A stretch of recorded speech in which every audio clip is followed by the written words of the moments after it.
GST में आज हम करने वाले लास्ट टॉपिक, ठीक है। इसके बाद आपका जीएसटी और पूरा सिलेबस भी कंप्लीट हो जाएगा। तो आपके 3 यूनिट प्रैक्टिकल आएंगे। फर्स्ट जिसमें अपन पढ़ेंगे कस्टम ड्यूटी, सेकेंड जो हमने पढ़ा हुआ है छत्तीसगढ़ एक्साइज ड्यूटी। अब उसमें 2 रेट दिया है, 24-25 का भी और 25-26 का। तो एग्जाम में कौन सा आएगा मैं नहीं जानता, तो आपको दोनों रेट याद करने हैं। मिस मैच मत कर लेना, 24 का 25 में, 25 का 24 में, ठीक है। ज़्यादा होगा तो चुटका बना के ले जाना, 24 और 25 का अलग अलग, ठीक है। तो इनपुट टैक्स क्रेडिट यूनिट 5 है, तो ये कंपलसरी प्रैक्टिकल ये 3 यूनिट से आती है। 2 और 3 से जितना भी चैप्टर अपन ने पढ़ा, taxable value of supply by manufacturer, by trader, service tax, अभी तक जब से सिलेबस चेंज हुआ इसमें से कंपलसरी दोनों ऑप्शन वाला भी थ्योरी पूछा गया है। तो चौथी और तीसरी यूनिट जो है कंपलसरी प्योर थ्योरी आपकी है, तो उस पर उतना ज़्यादा स्ट्रेस नहीं देंगे। मैं बता दूंगा कौन सा क्वेश्चन उसमें थ्योरी में पढ़ना है आप लोग को, ठीक है। आगे तो किस्मत नहीं आई तो देखेंगे, ठीक। तो हम पढ़ रहे हैं आज जो टॉपिक है उसका नाम है इनपुट टैक्स क्रेडिट। हेडिंग लिख लो, इनपुट टैक्स क्रेडिट। तो इनपुट टैक्स क्रेडिट क्या होती है? Input tax credit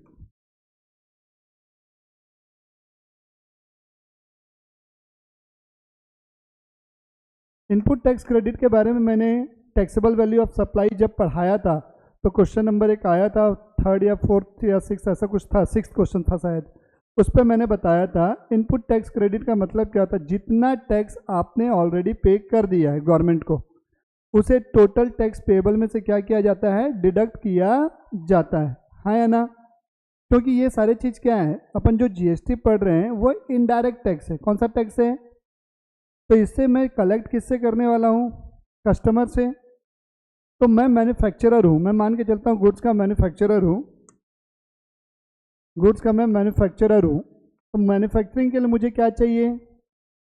raw material चाहिए। तो हम क्या परचेज करके लाएंगे? रॉ मटेरियल परचेज करके लाएंगे। क्या परचेज करके लाएंगे? हम रॉ मटेरियल परचेज करके लाएंगे, हाँ या ना?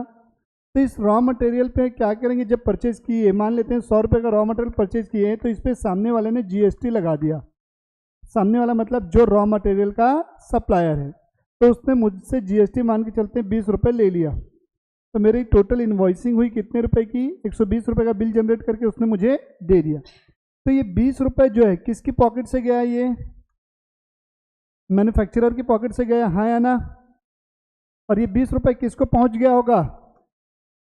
सरकार को पहुंच गया ना। इस पर सरकार का अधिकार है ना, जो भी टैक्स। ऐसा थोड़ी ना कि मान लो मैं तुमसे एजुकेशन में जीएसटी लगा रहा हूँ ट्यूशन फीस पे, अब वो ट्यूशन फीस मैंने कोचिंग की जो फीस है, अब उसका जीएसटी मैं अपने अंदर रख लूँगा क्या? अपने पास रख लूँगा क्या?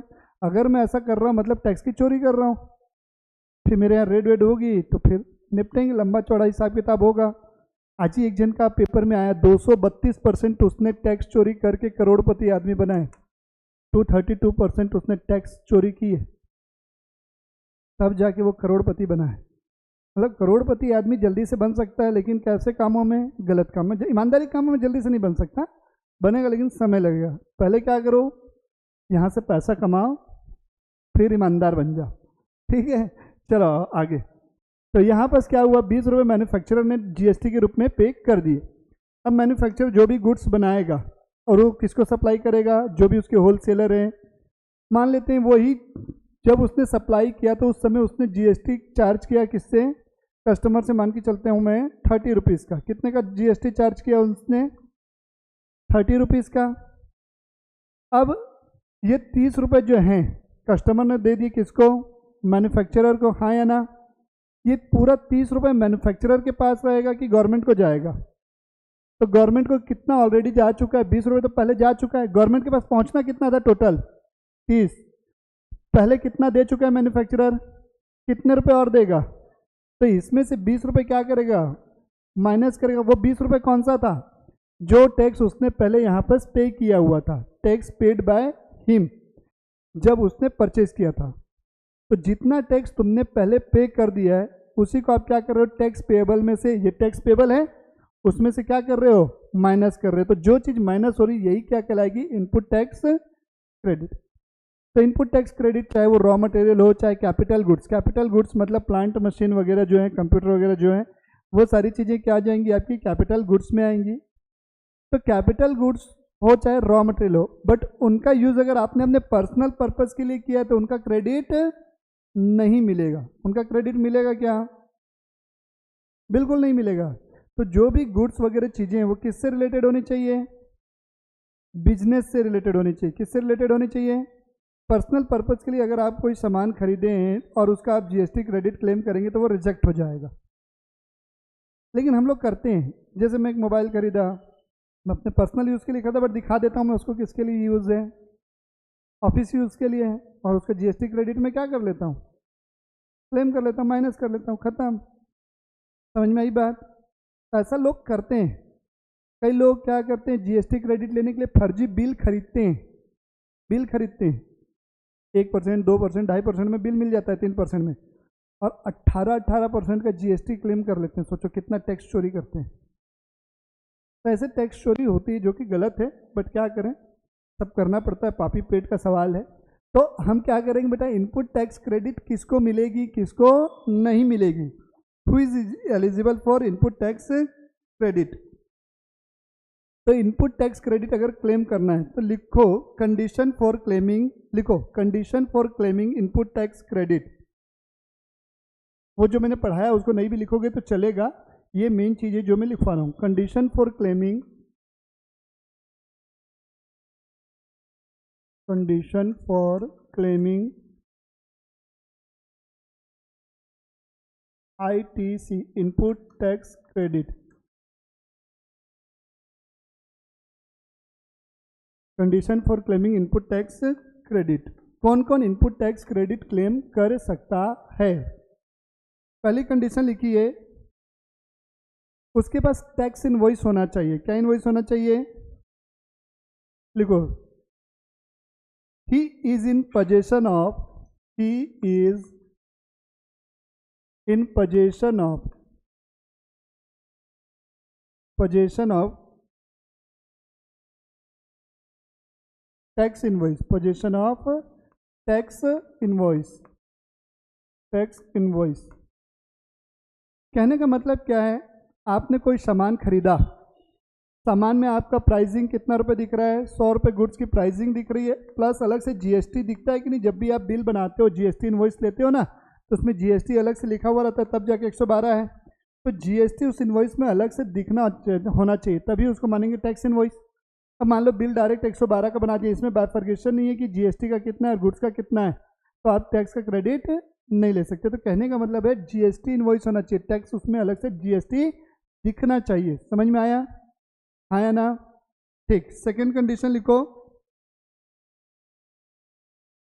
ही हैज रिसीव्ड द, लिखो second condition, he has received the, received the goods और सर्विस, और बोथ, गुड्स और सर्विस, और बोथ। मतलब जो आदमी टैक्स क्रेडिट क्लेम कर रहा है, मान लो मैंने कोई गुड्स ऑर्डर की थी और मैंने उसका जीएसटी पे अभी कर दिया है, बट वो गुड्स अभी तक मुझे नहीं मिली है, तब तक मैं उसका जीएसटी नहीं ले सकता। मैंने मान लो कोई सर्विस अप्लाई की थी, कोई सर्विस ले रहा था, अब सामने वाला वो सर्विस मुझे परफॉर्म करने का वादा किया है, मुझसे जीएसटी वगैरह सारी चीज़ें ले लिया, एडवांस पेमेंट, बट अभी तक वो सर्विस कंप्लीट नहीं हुई है, तो मैं जीएसटी का क्रेडिट नहीं ले सकता। समझ में आ रहा है? या तो गुड्स जो मैंने खरीदा वो मुझे मिल जाए, या जो सर्विस के लिए मैं चाह रहा था वो सर्विस मुझे कंप्लीटली मिल चुकी हो, तब जाके मैं जीएसटी क्लेम कर पाऊंगा। हाँ या ना? थर्ड लिखो, जिसने जीएसटी कलेक्ट किया है, हिंदी में लिखवा रहा हूं, जिसने जीएसटी कलेक्ट किया है उसने गवर्नमेंट को जीएसटी पे कर दिया हो। जिसने जीएसटी कलेक्ट किया हो उसने गवर्नमेंट को जीएसटी पे कर दिया हो। अपने पास रख के मत बैठा रहे। पहले ऐसा होता था कि अपने पास रखा हुआ है, बाद में वो जीएसटी पे करता था, तुम क्रेडिट लेके निकल जाते थे।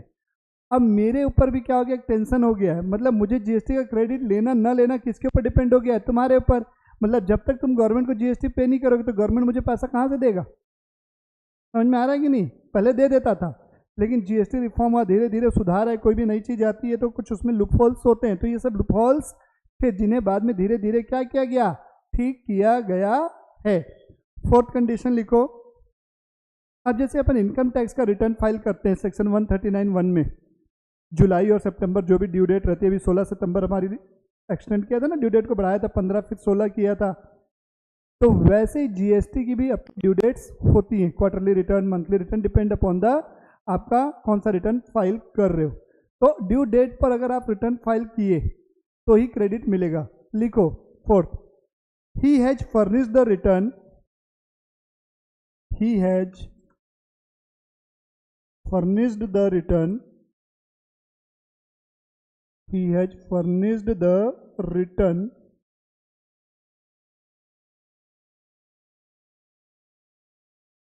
under section 39, under section 39 उसने रिटर्न फाइल कर दिया हो।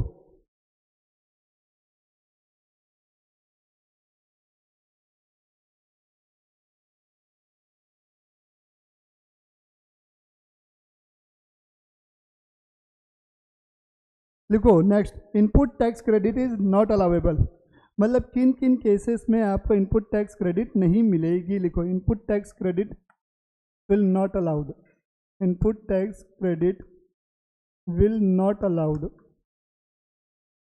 Will not allowed. कब कब अलाउड नहीं होगी, पहली कंडीशन में लिख रहा हूँ यहाँ पर। क्या वो बन गया तुम्हारा पूरा? बाकी बनाओ ना, मल्टीप्लिकेशन और वो आप।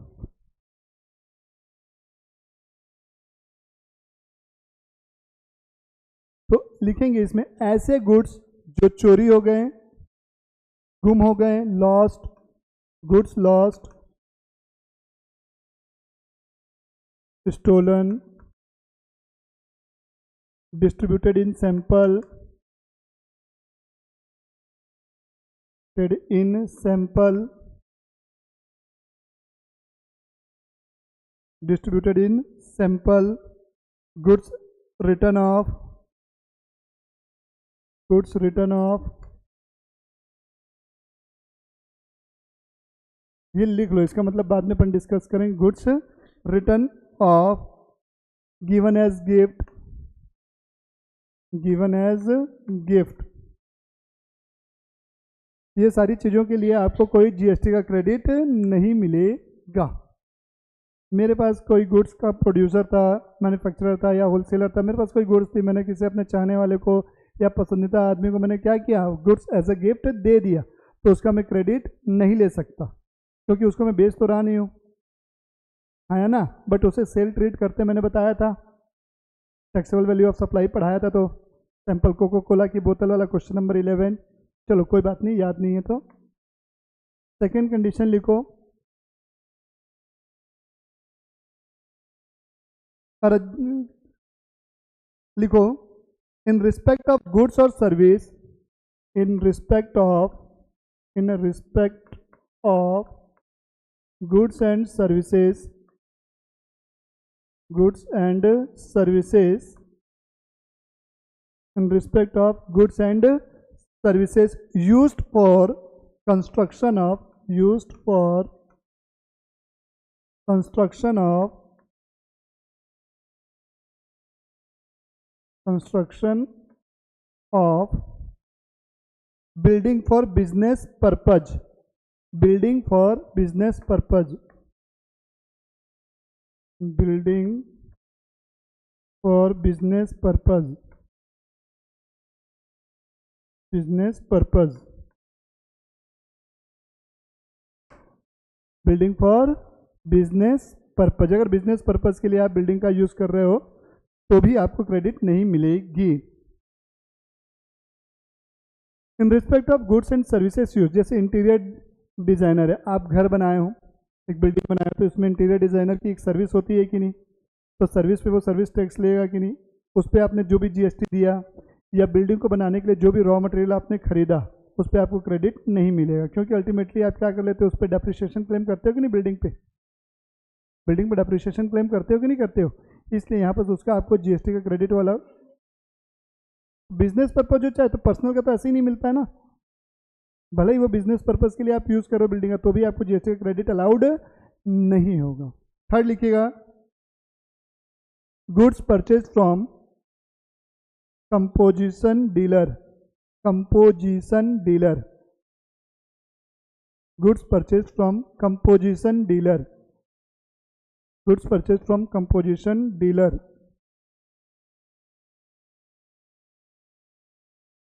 Composition, composition dealer. Composition dealer क्या होता है, जैसे क्या होता है, कई लोग कंपोजिशन स्कीम होती है, अपना डिटेल में मेरे को पढ़ाना नहीं है, बस इसलिए नॉर्मली बता रहा हूँ।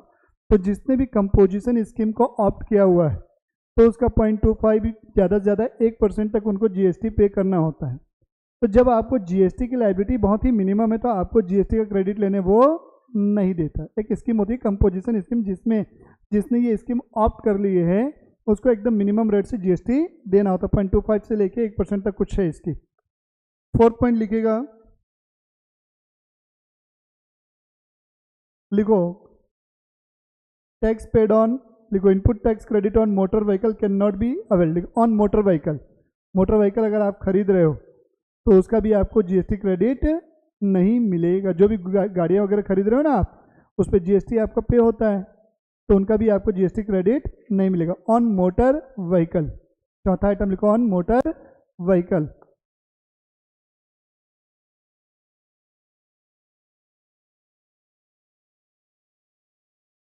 बट अब सुनना, मेरा ट्रांसपोर्ट का बिजनेस है। किसका बिजनेस है? ट्रांसपोर्ट का बिजनेस है। समझते हो ट्रांसपोर्ट, जो गुड्स को या पैसेंजर को क्या करता है, जैसे बसें चलती हैं तो वो बस खरीदेगा तो उसको मिल जाएगा, क्योंकि उसका काम पैसेंजर का ट्रांसपोर्ट करना है, गुड्स का ट्रांसपोर्ट करना है, तो ऐसे लोग को मिल जाएगा। बट जैसे मेरी कोचिंग क्लास और मैंने कार खरीद ली और उसका जीएसटी क्रेडिट मांगूंगा तो वो मुझे नहीं मिलेगा। समझ में आया? आया ना? तो जिसका बिजनेस क्या है, ट्रांसपोर्ट का है, उनको मिल जाएगा। बट उसके अलावा कोई और मोटर व्हीकल वगैरह खरीद रहा है तो उसको जीएसटी का क्रेडिट नहीं मिलेगा।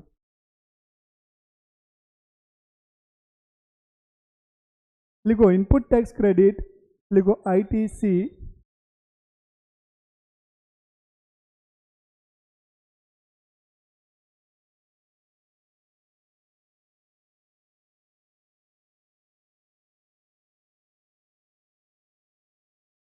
कभी नहीं। लिखो क्या बोला मैंने, not admissible if depreciation claim input tax credit, not admissible if depreciation claimed on tax component। Tax पे भी आपने डेप्रिसिएशन क्लेम कर लिया है,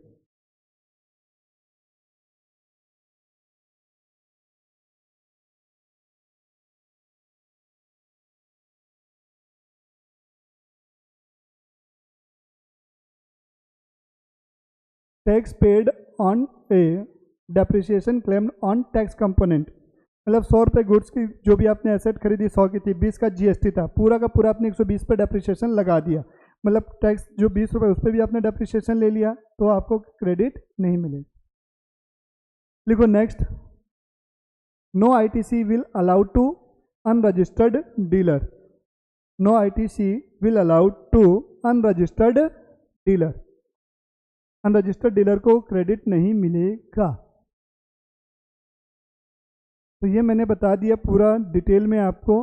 अब हम क्या करने वाले हैं, क्वेश्चन करेंगे, तब तक इसको पूरा आप लोग रिवाइज कर लो 2 मिनट, फिर अपने इसके बाद पूरे क्वेश्चंस चालू करते हैं।